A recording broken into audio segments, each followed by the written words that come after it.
Hello all, this is going to be a quick, just a run through of exactly what you're going to be doing today for your DIY. It's not going to be really a mini lesson since we kind of already are learning this. It's just going to be kind of like an activity that you're going to be doing individually.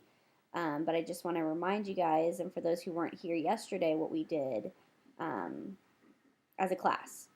So yesterday we read this article right here, Technology Good or Bad for Today's Youth, and we actually have a purpose for each of these colors. For those who were here, if you remember, each color represents a different thing that we were kind of looking for in the article.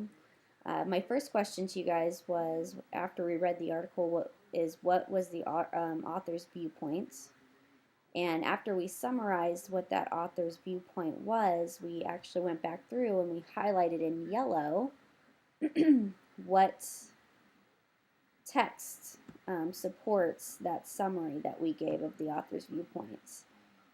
After that, I asked for what the author's purpose was. We summarized what the author's purpose was, and you guys actually had to highlight in orange. I didn't have orange on my computer, but I did have blue. So all the things that you see in blue, if you remember, are the text examples that support our purpose. And then I asked for the audience. What was the author's audience? And we highlighted those in green. And for those that weren't here yesterday, you can kind of see very quickly that it has a lot to do with teens, and not just teens, but specifically teens that use technology in a way that hinders their social, um, uh, just being socially okay.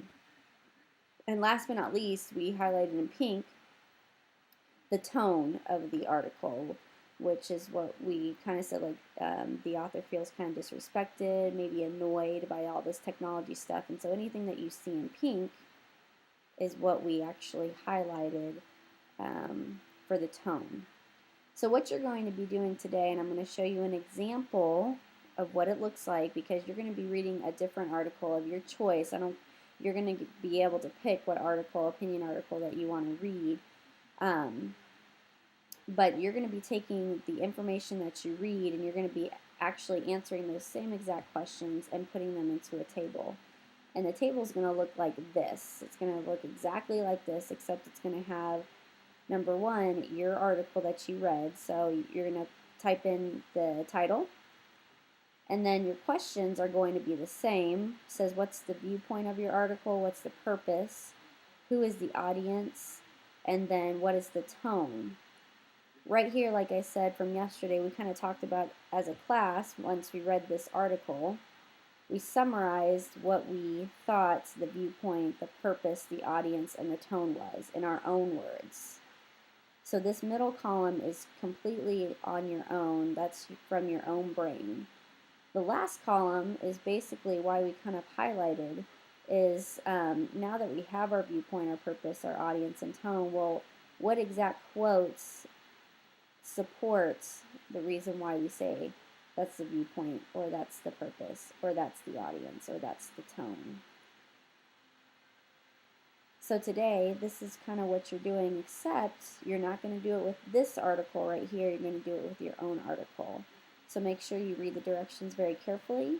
Look back at this this YouTube video if you need to be reminded of what it kind of looks like and what it's going to look like.